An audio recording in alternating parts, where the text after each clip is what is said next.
اور خود اس کے اوپر دوسرے بندے کی نصیحت کا اثر نہیں ہوتا. فتاوی ہندیہ میں یہ بات لکھی. اس بات کی طرف بھی ذرا غور کریں کہ کہیں ایسا تو نہیں ہمارے سیاہ کارناموں نے ہمارے رزق کے دروازوں کو بند کروا دیا. کیوں چھوٹی چھوٹی اس بات پہ کسی نے جادو کر دیا، کوئی جنات کا اثر، کوئی فلاں اثر. خواہ مخواہ آمنوں کے پیچھے بھاگتے پھرتے ہیں، ایمان خراب کرتے. اگر کمرے میں اندھیرا ہو تو انسان سوچتا ہے کہ کھڑکیاں دروازے بند ہیں. یہ نہیں کبھی سوچتا کہ کسی نے کوئی عمل کر دیا، کمرے میں اندھیرا ہو گیا. ایک کھڑکی کھولتا ہے، ادھر سے روشنی نہیں آ رہی، دوسری کھڑکی کھولتا ہے، تازہ ہوا نہیں آ رہی، دروازہ کھول دیتا ہے. ہم بھی سوچیں کہ ہمارے اوپر اگر یہ معاملہ ہے تو ان دروازوں کو کس چیز نے بند کیا، اور اب ان دروازوں کو ہم کیسے کھول سکتے ہیں؟ نکتے کی بات، تدبیر پیالہ ہے اور اللہ ہی دینے والا ہے. تدبیر پیالہ ہے اور اللہ ہی دینے والا ہے. تو جب پروردگار دینے والا ہے تو پرواہ کس بات کی؟ اس لیے اللہ رب العزت نے مال کو خیر کہا. انہ لحب الخیر لشدید. مال کو قیامہ کہا. قرآن مجید میں دو چیزوں کو قیامہ فرمایا. ایک بیت اللہ کو، جعل اللہ الکعبۃ البیت الحرام قیاما للناس، اس لیے کہ بیت اللہ انسان کی روحانی زندگی کے قیام کا سبب. اور مال کو قیامہ کہا. وَلَا تُؤْتُوا السُّفَهَاءَ أَمْوَالَكُمُ الَّتِي جَعَلَ اللَّهُ لَكُمْ قِيَامًا. یہ انسان کی جسمانی زندگی کے قیام کا سبب. اور آج کے دور میں مال انسان کے ایمان کے لیے ڈھال ہے. آج کے دور میں مال انسان کے ایمان کے لیے ڈھال ہے، ورنہ جس کے پاس مال نہیں وہ تو لوگوں کی جیب کا رومال ہے. جیب کا رومال ناک صاف کی پھینک دیا. غریب آدمی کا آج یہی حال. لوگ مطلب نکالتے ہیں ایک طرف، حیثیت ہی نہیں معاشرے میں.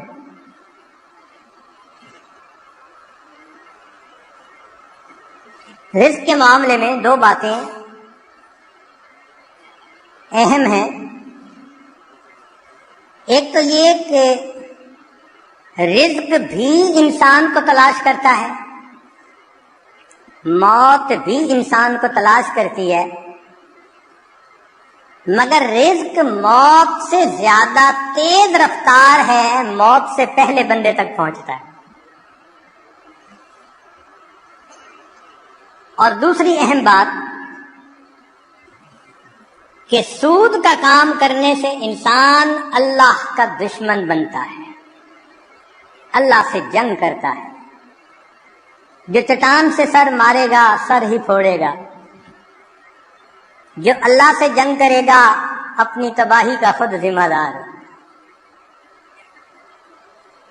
ظاہر آنکھ کیوں دیکھتی ہے؟ بینک سے قرضہ لے لو، بزنس اچھا چلے گا. ان بینک کے قرضوں کے پیچھے ہم نے ہزاروں کو بینک رفت ہوتے ہوئے دیکھا ہے.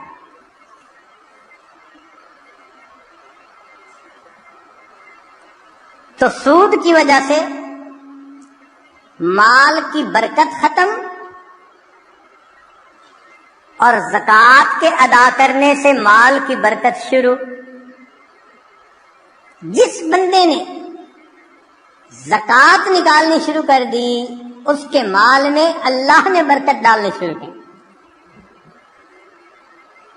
اور برکت کس کو کہتے ہیں؟ کہ وہ رزق انسان کے لیے کافی وافی شافی ہو جاتا ہے، غیروں کے سامنے ہاتھ نہیں پھیلانے پڑتے. جتنا ہوتا ہے انسان پرسکون زندگی گزارتا ہے.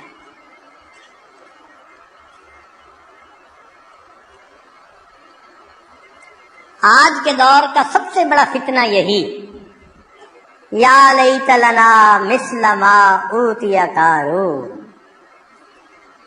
اے کاش ہمیں بھی وہ ملتا جو قارون کو ملا تھا.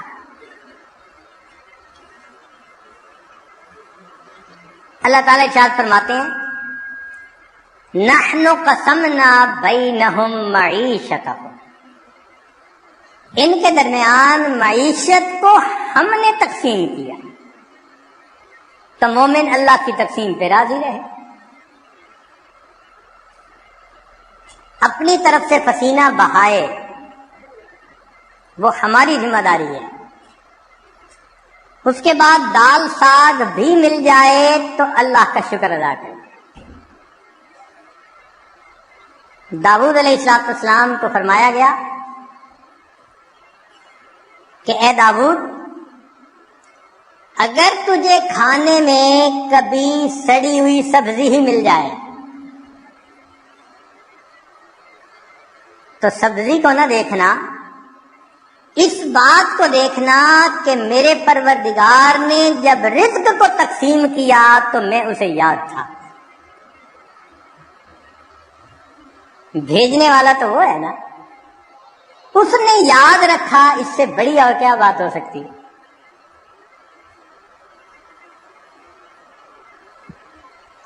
اس لیے مال کی طلب میں اجمال ہو، اضطراب نہیں ہونا چاہیے.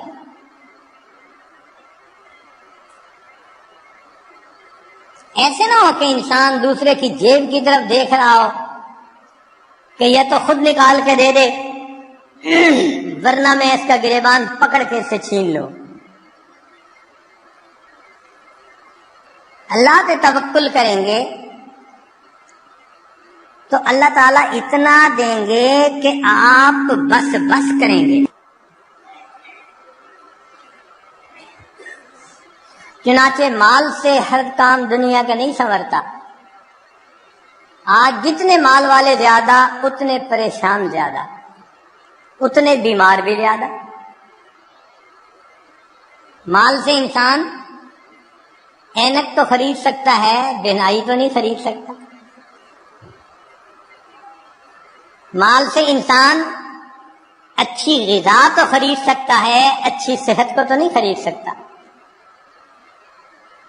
مال سے انسان اچھے کپڑوں کو تو خرید سکتا ہے، خوبصورتی کو تو نہیں خرید سکتا. مال سے انسان دوائیاں تو خرید سکتا ہے، صحت کو تو نہیں خرید سکتا. اور مال سے انسان جسم کو تو خرید سکتا ہے، کسی کے دل کی محبت کو تو نہیں خرید سکتا. کتاب کو تو خرید سکتا ہے، علم کو تو نہیں خرید سکتا. تو دنیا میں بھی مال سے ہر کام نہیں ہوتا. اس لیے جتنا اس کا مقام ہے اس کو وہیں پہ رکھا جائے. اللہ تعالیٰ ارشاد فرماتے ہیں وَمَا خَلَقْتُ الْجِنَّ وَالْإِنسَ إِلَّا لِيَعْبُدُونِ، کہ انسانوں اور جنوں کو عبادت کے لیے پیدا کیا. ما اريد منهم من رزق وما اريد ان يطعمون، ان سے روزی کموانا تو نہیں چاہتے. ہم نہیں چاہتے کہ گدھے کی طرح صبح سے لے کے شام تک جتا رہے اور نمازوں کی ہوش ہی نہ ہو. مقصد کو مقدم کرنا چاہیے.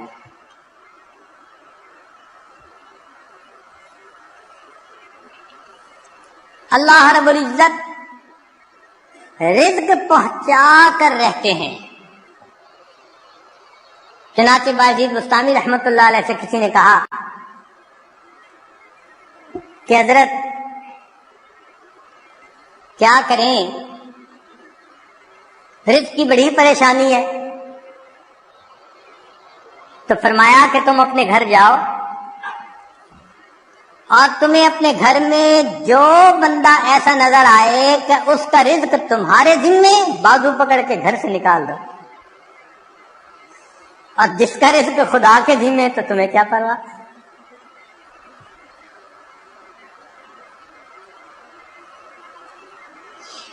باجی بستامی رحمت اللہ علیہ فرماتے تھے اگر اللہ تعالیٰ ساری مخلوق کو میری عیال بنا دے اور ساری زمین کو تانبے کی بنا دے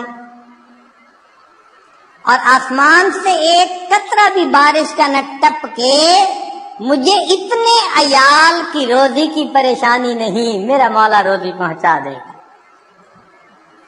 ایسا یقین تھا ہمارے بزرگوں کو اللہ رب العزت کی ذات پر۔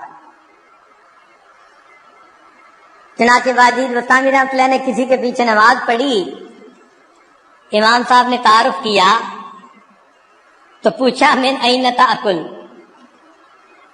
بھائی آپ کا ذریعہ معاش کیا ہے، کہاں سے روٹی کھاتے ہیں؟ تو باجی بستامی رحمۃ اللہ نے جواب دیا اصبر، صبر کرو، حتی اعید الصلاۃ التی صلیتها خلفک، میں وہ نماز لوٹا لوں جو تیرے پیچھے پڑی ہے، حیث شککت فی رازق المخلوقین، اس لیے کہ تجھے مخلوق کے رزق دینے والے کے اندر شک ہو گیا ہے۔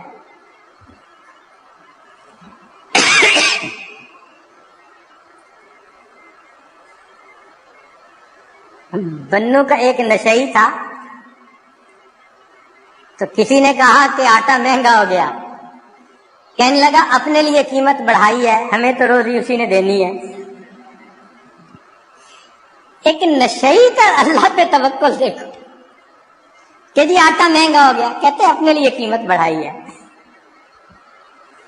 ہمیں تو روزی دینی ہے نا۔ اللہ کے پیارے حبیب صلی اللہ علیہ وسلم نے اپنی تعلیمات میں اس رزق کی پریشانی کے بھی اسباب بتلا دیے کہ یہ پریشانی کیسے دور ہو سکتی ہے۔ چنانچہ قرآن و احادیث میں سے 16 ایسے نکتے ہیں جو ہم نے آج جمع کیے، ان کو سمجھ لیں کہ یہ چابیوں کا ایک گچھا ہے، 16 کنجیاں ہیں، ہر کنجی رزق کا دروازہ کھولتی ہے، اور یہ بتانے والا کوئی عام عامل نہیں ہے، یہ سید الاولین والآخرین اللہ کے پیارے حبیب صادق الامین، جس زبان سے ہمیں قرآن ملا اسی زبان سے ہمیں نبی علیہ السلام کا فرمان ملا، انہوں نے یہ بات بتائی تو دلوں میں ہم یقین کر کے ان باتوں کو سنیں اور ان اعمال کو اپنائیں اور رزق کے دروازوں کو آنکھوں سے کھلتا دیکھیں۔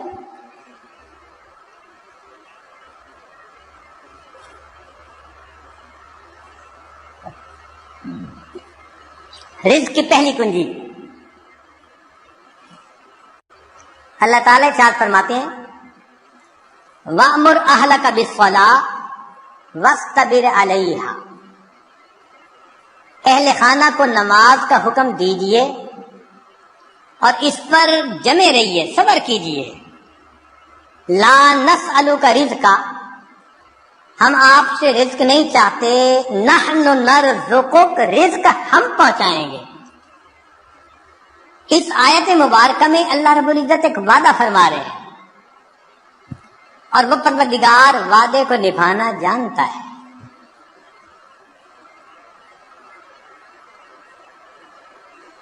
تو معلوم ہوا کہ جس گھر کے سب مرد عورتیں اہتمام کے ساتھ نماز پڑھیں، ایک ہوتی ہے گنڈے دار نماز، مرد ہیں تو جماعت نماز کا اہتمام نہیں، عورتیں ہیں تو گھر کے کام مقدم، بس بھاگی دوڑی میں قضا ہوتے ہوتے نماز۔ ایسی نماز نہیں، اہتمام کے ساتھ نماز۔ تو جس گھر کے سب لوگ اہتمام سے نماز پڑھیں، یہ نہ ہو کہ عورت کھڑی تو مصلی پہ ہو جائے اور ہاتھ باندھ کر کپڑوں کی آپس میں کلر میچنگ کر رہی ہے، مرد مصلی پہ تو کھڑا ہو جائے اور گلی بازار کی سیریں کر رہا ہو۔ ایسی نماز نہیں، نماز پڑھے جیسے نماز دھیان توجہ کے ساتھ پڑھنی چاہیے۔ کوشش تو کرے نا اپنی طرف سے دھیان جما کر پڑھنے کی، کوشش پر اللہ کی طرف سے اجر عطا ہوتا ہے،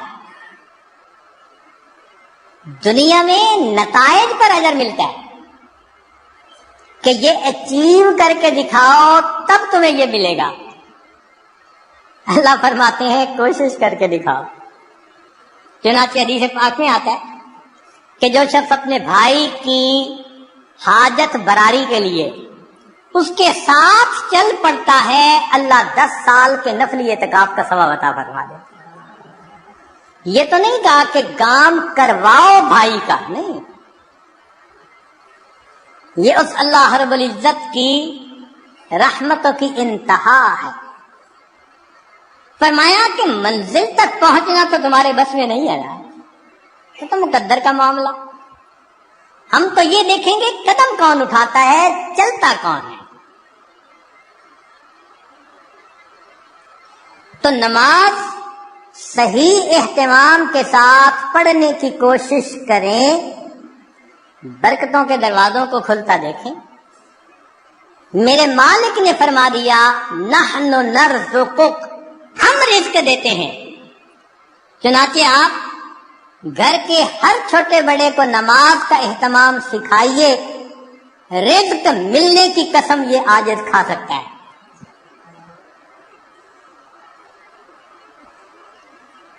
ماسٹر کی ہے رزق کی،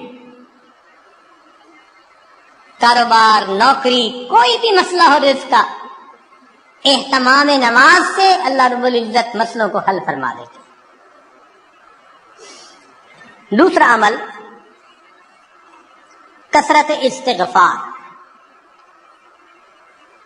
قرآن مجید میں ارشاد فرمایا فَقُلْتُ اسْتَغْفِرُوا رَبَّكُمْ إِنَّهُ كَانَ غَفَّارًا يُرْسِلِ السَّمَاءَ عَلَيْكُمْ مِدْرَارًا وَيُمْدِدْكُمْ بِأَمْوَالٍ۔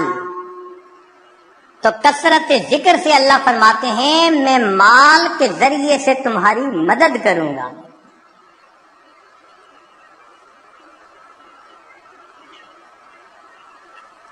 ایک اور حدیث پاک میں ہے من اکثر من الاستغفار جعل اللہ له من کل ہم فرجا ومن کل ضیق مخرجا ورزقہ من حیث لا یحتسب۔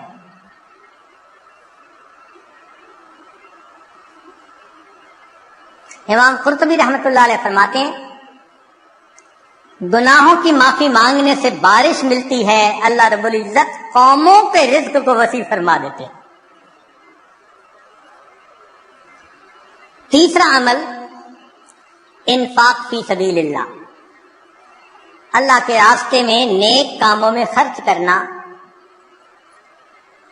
چنانچہ اللہ رب العزت ارشاد فرماتے ہیں وما انفقتم من شیء فہو یخلفہ، تم اللہ کی راہ میں جو خرچ کرو گے اس کا بدلہ مل کر رہے گا، ریٹرن مل کر رہتا ہے۔ یہ نہیں ہو سکتا کہ اللہ کے راستے میں خرچ کرو اور ملے نہ اس کے بدلے۔ یہ جو انفاق ہے یہ لفظ بنا نفق سے، نفق کہتے ہیں سرنگ کو، اور سرنگ میں انسان ایک طرف سے داخل ہو کر نکلتا ہے پھر دوسرا داخل ہو سکتا ہے۔ تو فرمایا کہ تمہارے پاس جو پہلا رزق ہے اس کو نکالو گے تو دوسرا آئے گا نا۔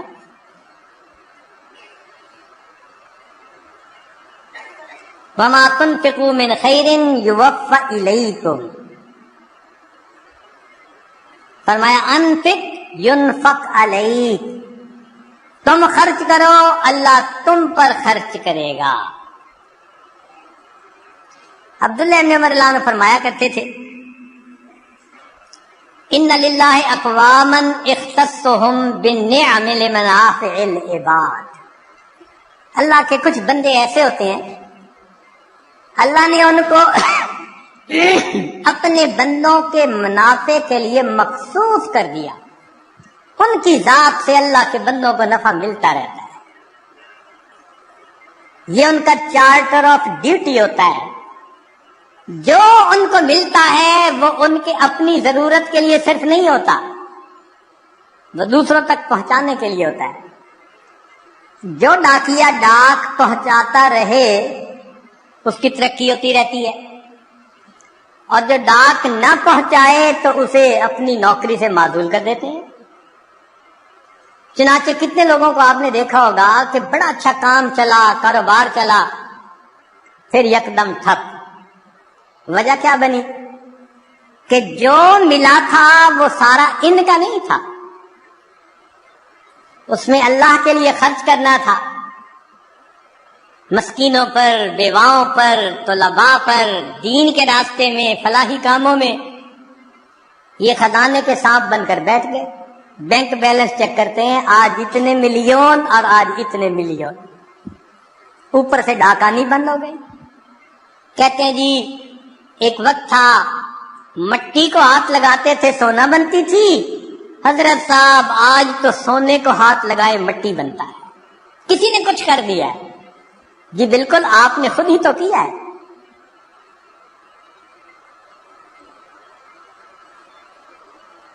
آپ کی تو بہترین نوکری لگی تھی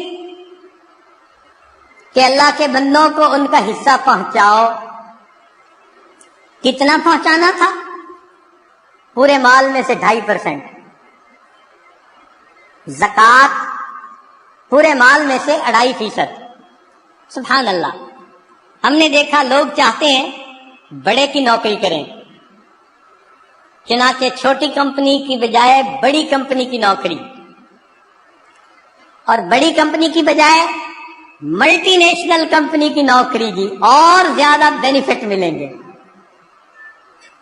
تو کیا اچھا کہ ہم سب سے بڑے کی نوکری کریں۔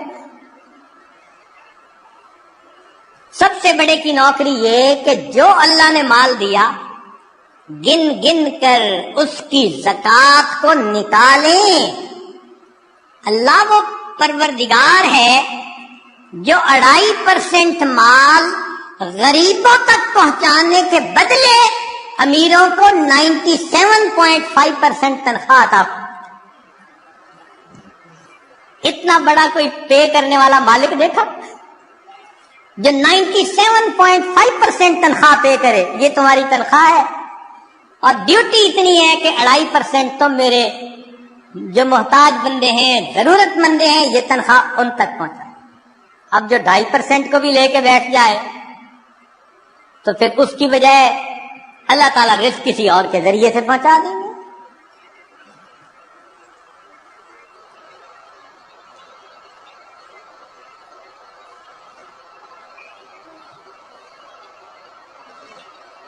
رابعہ بصیہ کے پاس مہمان آ گئے، اتنی دیر میں دروازہ کھٹکھٹایا گیا، خادمہ نے کہا جی کہ کوئی بندہ کھانا لایا ہے۔ فرمان لگی گنو کتنی روٹیاں؟ اس نے کہا 9۔ کہنے لگی یہ میرا حصہ نہیں، کسی اور کا ہے، اسے کہو جاؤ۔ دوبارہ دروازہ کھٹکھٹایا، کوئی بندہ کھانا لایا ہے، روٹیاں گنو۔ اس نے کہا جی 9۔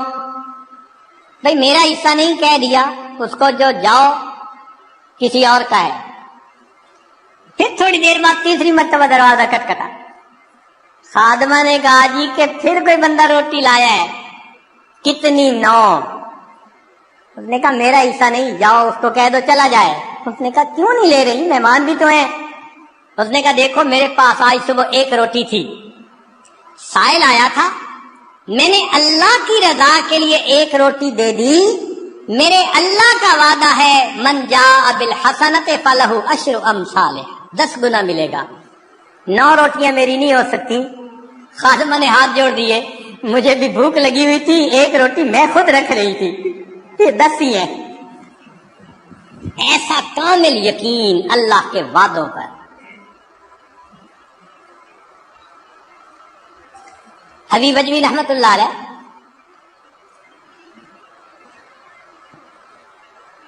بیوی نے آٹا گوندا، پھر تنور جلانے کے لیے لکڑیاں کاٹنے گئی، پیچھے سے سائل آ گیا۔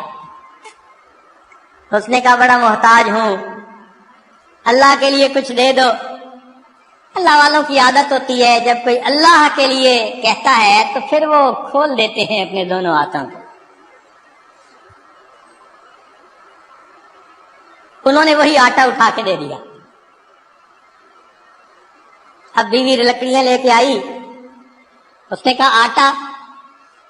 کہنے لگے میں نے روٹیاں پکنے کے لیے بھیجا ہے، میں نے روٹیاں پکنے کے لیے بھیجا ہے۔ ابھی ان کی بیوی نے چولہے میں آگ پوری نہیں جلائی تھی کہ اتنے میں دروازہ کھٹکھٹایا۔ بیوی نے پوچھا کون؟ کہنے والے نے روٹیاں بھی دے دی، سالن بھی دے دی۔ تو بیوی نے آ کر کہا کہ تم نے جہاں روٹیاں پکنے بھیجی تھی، پکانے والے نے سالن بھی ساتھ بھیج دیا ہے۔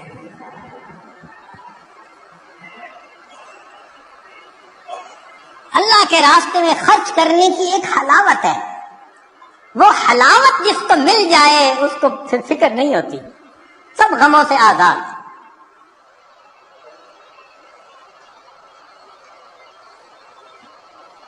رزق کی کشائش کے لیے اگلا نسخہ دین کی خاطر ہجرت کرنا۔ اللہ رب العزت فرماتے ہیں وَمَن يُهَاجِرْ فِي سَبِيلِ اللَّهِ يَجِدْ فِي الْأَرْضِ مُرَاغَمًا كَثِيرًا وَسَعَةً، جو اللہ کے راستے میں ہجرت کرے اسے جائے پناہ بھی ملے گی، رزق میں وسعت بھی ملے گی۔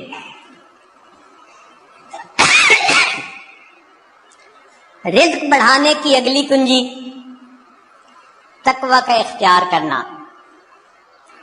ارشاد باری تعالیٰ ہے وَلَوْ أَنَّ أَهْلَ الْقُرَىٰ آمَنُوا وَاتَّقَوْا لَفَتَحْنَا عَلَيْهِمْ بَرَكَاتٍ مِّنَ السَّمَاءِ وَالْأَرْضِ، اگر یہ بستی دیسوں والے ایمان لاتے، تقوی کو اختیار کرتے، ہم آسمان اور زمین سے برکتوں کے دروازے ان پر کھول دیتے۔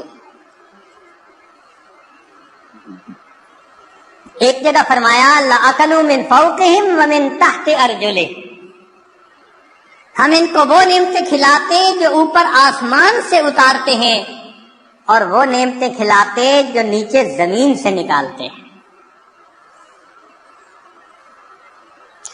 فرمایا وَمَن يَتَّقِ اللَّهَ يَجْعَل لَّهُ مَخْرَجًا وَيَرْزُقْهُ مِنْ حَيْثُ لَا يَحْتَسِبُ، اللہ تعالیٰ ایسی طرف سے رزق دیتا ہے کہ جس کا وہم و گمان ہی نہیں ہوتا۔ نبی علیہ السلام نے فرمایا علیک بتقوی اللہ فإنہا جماع کل خیر، تقوی اختیار کرو یہ تمام خوبیوں کی جامع ہے۔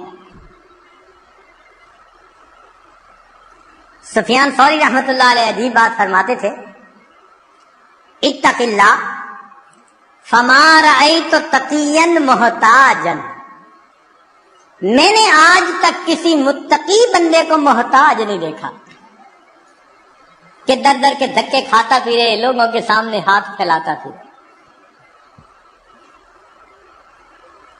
آپ بتائیے، آپ نے بھی بڑی دنیا دیکھی، سمجھدار ہیں، عقل مند ہیں، تعلیم یافتہ ہیں، آپ نے اپنی زندگی میں کسی حافظ با عمل یا عالم با عمل کو بھوکا پیاسا ایڑیاں رگڑتے مرتے دیکھا ہے تو بتا دیجئے۔ ایک مثال پیش نہیں کر سکتے۔ ہم نے اپنی زندگی میں P H D doctor, highest degree qualification کی دنیا میں بھوک پیاس سے ایڑیاں رگڑتے مرتے دیکھا۔ ہم یہ تو بتا سکتے ہیں کہ نیکی تقوی کی لائن میں زیادہ کھا کر مر گئے، امام مسلم رحمت اللہ علیہ کا واقعہ، کھجوریں زیادہ کھانے سے موت آ گئی۔ یہ نہیں بتا سکتے کہ جی بھوکا پیاسا، کہتے ہیں نا جی طلباء کہاں سے کھائیں گے؟ بھائی جہاں سے انبیاء کھاتے تھے وہیں سے ان کے جانشین بھی کھائیں گے۔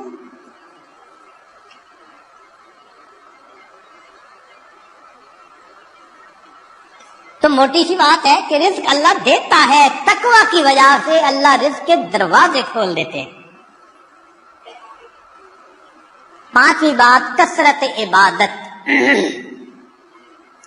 حدیث مبارکہ، ابن آدم تفرغ لعبادتی املأ صدرک غنى واسد فقرک۔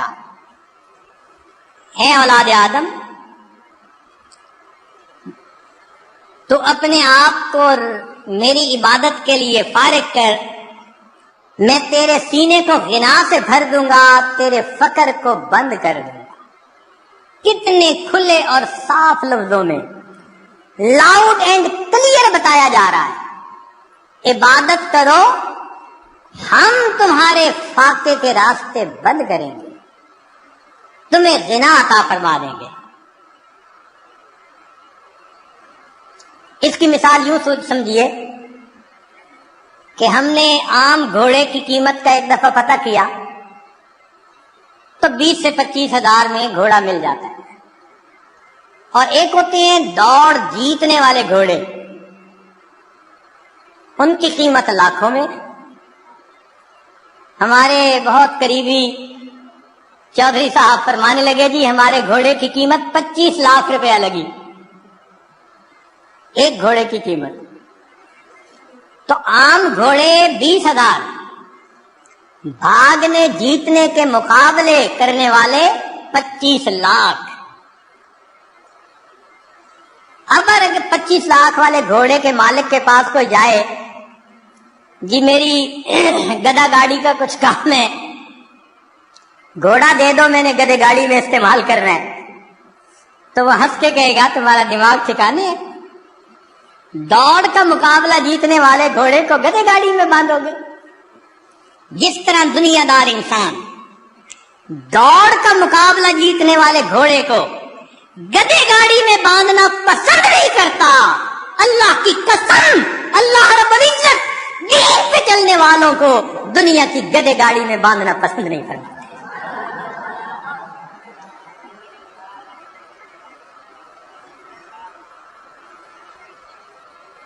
اگلی کنجی، کثرت حج اور عمرہ۔ حدیث پاک میں فرمایا وما امر حاج قط، کہ حاجی کثرت سے حج کرنے والا، عمرہ کرنے والا، وہ کبھی محتاج نہیں ہوتا۔ قیل ومل امار، پوچھنے والے نے پوچھا جی اس کا کیا معنی ہے؟ فرمایا قال ما افتقرا، جو فقر کا تجھے ڈر ہوتا ہے اللہ اس ڈر کو ختم کر دیتا۔ حدیث پاک میں ہے النفقۃ فی الحج کالنفقۃ فی سبیل اللہ، الدرہم ب700، ایک درہم کے بدلے میں 700 درہم ملتے ہیں۔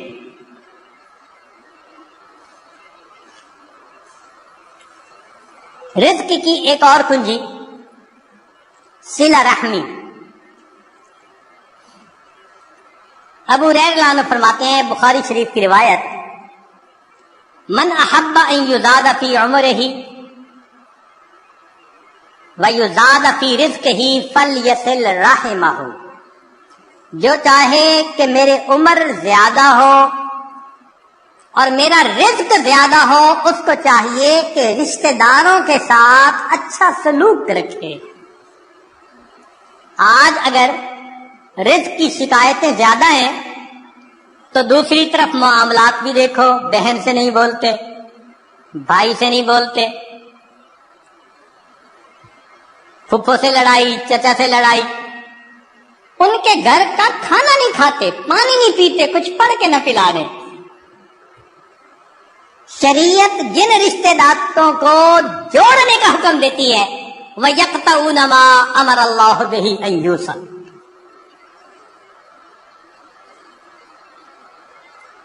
جب ہم رشتے ناتوں کا خیال نہیں کریں گے تو پھر رزق کے دروازے تو خود بند کریں گے ہم. ہاں اگر دین کا کوئی ایسا معاملہ ہے تو سلام دعا تو سب کے ساتھ رکھیے نا. سلام کرنا، حال احوال پوچھنا یہ تو لازم ہے. زیادہ قرب کا تعلق رکھنا نہ رکھنا یہ بندے کا اپنا چوائس ہوتا ہے. ایک اور حدیث میں فرمایا من سرہ ان یمد لہ فی عمرہ، جسے یہ بات اچھی لگے کہ اس کی عمر بڑی ہو، ویوسع لہ فی رزقہ، اس کے رزق کو اللہ کھلا کر دے، وتدفع عنہ میتۃ السوء، اور اللہ اسے بری موت سے بچا لے، فلیتق اللہ ولیصل رحمہ، وہ اللہ سے ڈرے اور صلہ رحمی کرے، اللہ تعالیٰ تینوں انعام عطا فرما دیں گے. 8ویں بات، کمزوروں سے حسن سلوک. اللہ تعالیٰ ارشاد فرماتے ہیں لعلکم ترزقون بضعفائکم، کہ جو تم میں سے کمزور ہوتے ہیں نا ان کی وجہ سے تمہیں رزق ملتا ہے اور تم ان پر خرچ کرتے ہوئے پریشان ہوتے ہو. سچی بات تو یہ ہے کہ رب کریم نے ارشاد فرما دیا وَلَوْ يُؤَاخِذُ اللَّهُ النَّاسَ بِمَا كَسَبُوا، اگر اللہ تعالی عملوں کے اوپر پکڑ فرماتا، ما ترک علی ظہرہا من دابہ، زمین کے اوپر کوئی جاندار نہ باقی بچتا. ہمیں جو مل رہا ہے وہ کون سا ہمارے اپنے اعمال کی وجہ سے؟ کیا پتا فقیر کی دعا لگ گئی ہو، کمزور کی دعا لگ گئی ہو، ہم نے کسی کو مورل سپورٹ دی اس کی دعا لگ گئی، کسی کے غم میں اس کا ساتھ دیا اس کی دعا لگ گئی. خوبصورتی دیکھیے دین اسلام کی. آج کون ہے جو یہ کہہ سکے جی کہ ہمیں دین یہ تعلیم دیتا ہے کہ تم اپنے کمزوروں کا خیال رکھو. اگلا عمل اللہ پہ توکل. وَمَن يَتَوَكَّلْ عَلَى اللَّهِ فَهُوَ حَسْبُهُ،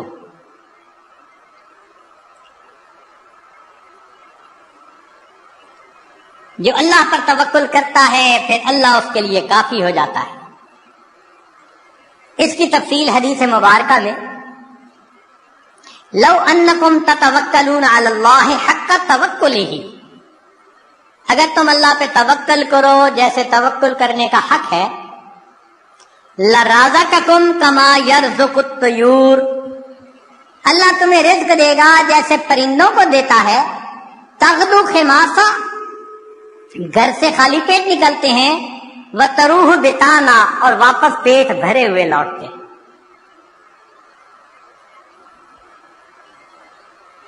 اگلا عمل اللہ کی نعمتوں کا شکر ادا کرنا.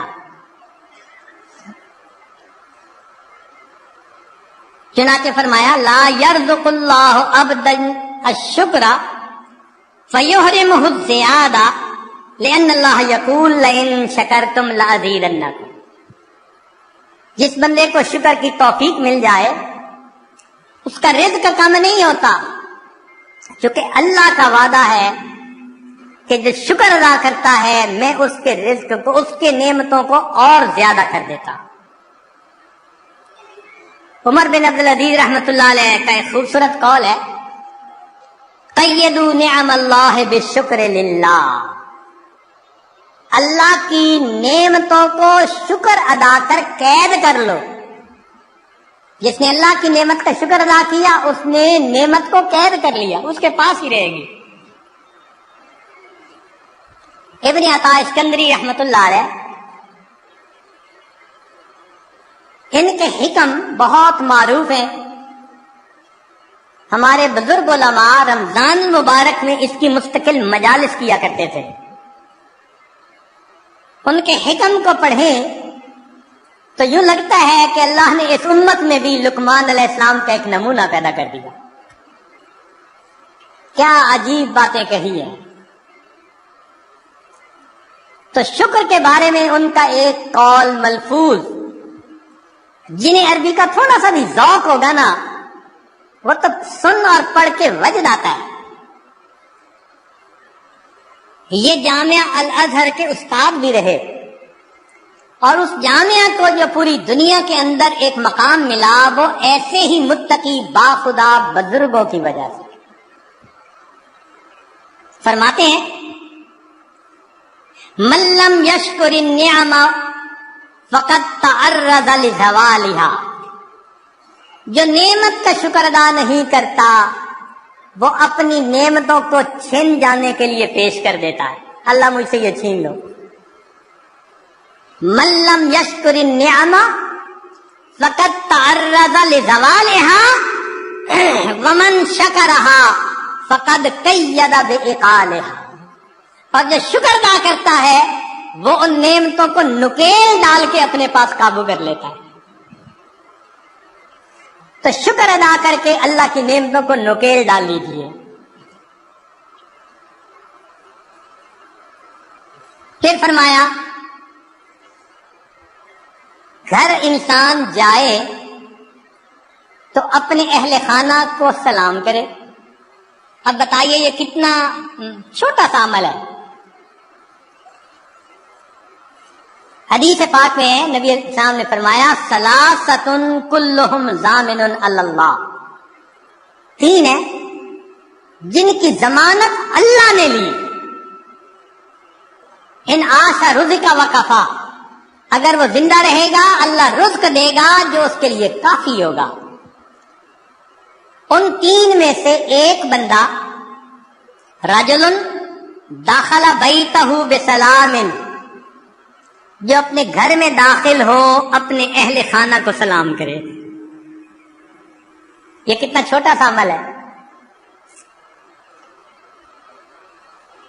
اب بتائیے کہ اس عمل پر رزق کا دروازہ کھلنے کے وعدے،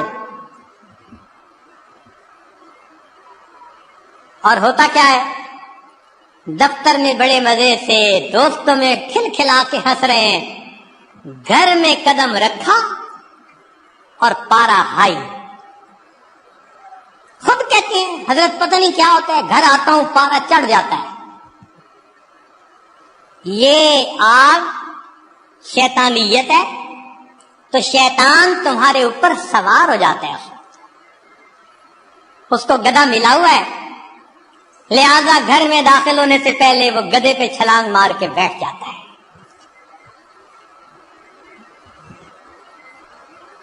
نبی علیہ الصلوۃ والسلام کا عمل، سیدہ صدیقہ عنہا فرماتی ہے کہ اللہ کے پیارے حبیب صلی اللہ علیہ وسلم جب بھی گھر میں داخل ہوتے مسکراتے چہرے کے ساتھ آتے تھے، اہل خانہ کو سلام کیا کرتے تھے۔